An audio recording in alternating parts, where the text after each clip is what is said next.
Deputy commissioner سبی منصور قاضی اور محکمہ زراعت کے افسران کے ساتھ اظہار یکجہتی کے لیے جتوئی برادری نے میر عبدالرحمان جتوئی کی قیادت میں یکجہتی ریلی نکالی اور سبی پریس کلب کے سامنے ڈپٹی کمشنر سبی، ڈپٹی ڈائریکٹر زراعت اور زراعت آفیسر کی حمایت میں نعرے بازی کی اور یکجہتی ریلی کے شرکاء سے خطاب کرتے ہوئے میر عبدالرحمان جتوئی نے کہا کہ آج کا جو احتجاج ہم اپنا ریکارڈ کر رہے ہیں، یہ احتجاج ڈپٹی کمشنر سبی کی حمایت میں ہے۔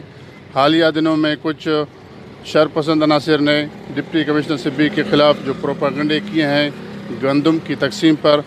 وہ بالکل غلط ہے۔ ہم ڈی سی سبی کی حمایت کرتے ہیں اور انہوں نے جو حالیہ گندم کی تقسیم بالکل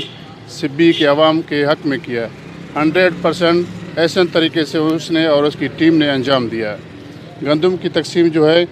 بالکل سبی کے حقدار عوام کو ملی ہے۔ سبی والوں کو شاید بھول گیا، یہی ڈی سی سبی تھے جنہوں نے سیلاب کے دنوں میں سبی شہر کو اپنی 24 گھنٹے کی ذاتی کارکردگی کی وجہ سے سبی شہر کو سیلاب سے بچایا۔ ناڑی ریور جو اوور ہو گیا تھا، یہی ڈی سی سبی تھے جنہوں نے 48 گھنٹے کی محنت کر کے دن رات، میں خود وہاں موجود تھا ان کے ساتھ،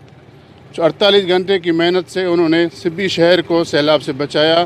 اور پانی کی رخ کو موڑ دیا۔